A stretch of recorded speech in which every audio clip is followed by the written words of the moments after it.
बेटा आज हमने पढ़ना है कि आयनिक बांड और कोवलेंट बांड केमिस्ट्री कहते हैं जी, मुश्किल है, बोरिंग है जी, इंतहाई आसान है बेटा, उस आसान अंदाज में समझाया और पढ़ाया जाए जी। आयनिक बांड क्या है बेटा जी? A bond form by the complete transfer of electron from one atom to another atom. किसी एटम से इलेक्ट्रॉन्स जब ट्रांसफ़र होकर दूसरे एटम पे जाएगा तो इस तरह से जो बांड बनेगा उसको नाम क्या देंगे? आयनिक बांड देंगे।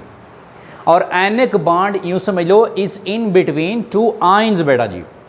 फॉर एग्जांपल मेरे पास एग्जांपल है बेटा जी सोडियम की जी, सोडियम, और याद रखो एटम न्यूट्रल पार्टिकल होता है जी, क्योंकि इसके ऊपर कोई चार्ज नहीं होता, because number of electrons and number of protons are equal on it, that is why atom is said to be a neutral particle. ये सोडियम है, इसका एटॉमिक नंबर कितना है बेटा? 11 एटॉमिक नंबर है। तो के शेल में कितने इलेक्ट्रॉन आ जाएंगे बेटा? 2 इलेक्ट्रॉन आ जाएंगे। एल में कितने आते हैं बेटा? 8 इलेक्ट्रॉन। एम में कितने आते हैं बेटा? 1 इलेक्ट्रॉन जी। 8 2 10 और 1 11। यहाँ तक बात क्लियर है जी। क्लोरीन की एग्जांपल मेरे पास है, एटॉमिक नंबर इसका कितना है बेटा? 17 है जी। के शेल में कितने इलेक्ट्रॉन आ जाएंगे बेटा? 2। एल में कितने आ जाएंगे बेटा? 8 इलेक्ट्रॉन। और एम में कितने आ जाएंगे? 7 इलेक्ट्रॉन आ जाएंगे। और बेटा डुप्लेट और ऑक्टेट रूल और वैलेंसी के रूल के मुताबिक याद रखो बेटा जी, जिस एटम के पास 3 या 3 से कम इलेक्ट्रॉन होते हैं वो हमेशा इलेक्ट्रॉन लूज करेगा बेटा जी। कौन लूज करेगा बेटा?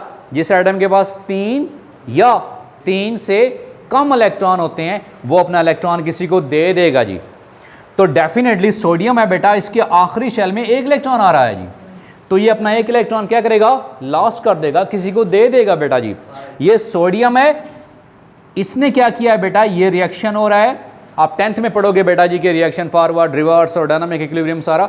ये सोडियम है हमारे पास बेटा जी, इसने अपना 1 इलेक्ट्रॉन लूज कर दिया है, खो दिया है, खारिज कर दिया है, डोनेट कर दिया है।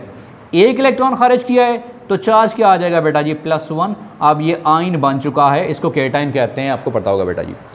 क्लोरीन हमारे पास है बेटा, आखिरी शेल में 7 इलेक्ट्रॉन है बेटा जी। और मैंने आपको बताया था बेटा, याद रखो, जिस एटम के पास 5 या 5 से ज़्यादा इलेक्ट्रॉन होंगे बेटा वो क्या करेगा? इलेक्ट्रॉन एक्सेप्ट करेगा बेटा जी। इसके पास 7 इलेक्ट्रॉन है बेटा जी, अब ये 1 इलेक्ट्रॉन एक्सेप्ट करेगा जी।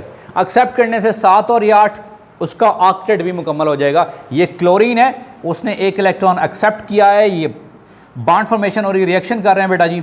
तो 1 इलेक्ट्रॉन अगर एक्सेप्ट कर रहा है, इलेक्ट्रॉन के ऊपर चार्ज बेटा नेगेटिव है, ये जिसके ऊपर जाएगा उसके ऊपर लेबल भी क्या लगा देगा बेटा?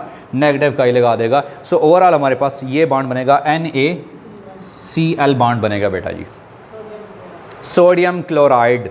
सो ionic bond is in between the ions बेटा जी। याद रखो आयनिक बॉन्ड मेटल और नॉन मेटल के दरमियान भी होता है, और मेटल क्या होती हैं? इलेक्ट्रॉन लूज करती हैं बेटा। नॉन मेटल क्या होती हैं? इलेक्ट्रॉन गेन करती हैं बेटा जी। सो ये तो था आयनिक बॉन्ड जी, और जो इलेक्ट्रॉन के ट्रांसफ़र से बनता है from one atom to another atom. उसके बाद बेटा कोवलेंट बॉन्ड, लफ्ज़ को कहते हैं बेटा मुआविन को, मददगार को जी। सो कोवलेंट बॉन्ड क्या होता है? ऐसा बॉन्ड जो 2 एटमों के दरमियान इलेक्ट्रॉन्स के बाहमी इश्तराक से बने या शेयरिंग से बने जी। So bond form by the mutual transfer of 1 और मोर इलेक्ट्रॉन बिटवीन एटम, एक ऐसा बॉन्ड जो एटम्स के दरमियान इलेक्ट्रॉन्स के इश्तराक से बने, ताउन से बने बेटा जी। मेरे पास एग्जांपल है बेटा जी H2 की। हाइड्रोजन का एटॉमिक नंबर कितना होता है बेटा? 1। तो हाइड्रोजन का एटॉमिक नंबर बेटा जी होता है 1, ठीक है जी। अब इस हाइड्रोजन का एटॉमिक नंबर 1, इसका मतलब है 1 इलेक्ट्रॉन। इस हाइड्रोजन के 1 इलेक्ट्रॉन को मैंने किससे शो कराया है? डॉट से शो कराया है बेटा जी।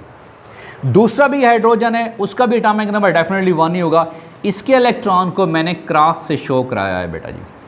सो इसका 1 इलेक्ट्रॉन और इसका 1 इलेक्ट्रॉन ये आपस में बॉन्ड बना लेंगे, सिंगल कोवलेंट बॉन्ड की ये एग्जांपल है। तो इसको क्या नाम देंगे? ये प्योर कोवलेंट बॉन्ड की एग्जांपल है बेटा जी। ये तो सिंगल कोवलेंट बॉन्ड था। अब O2 में देखते हैं कि कौन सा कोवलेंट बॉन्ड है और किस तरह से है जी।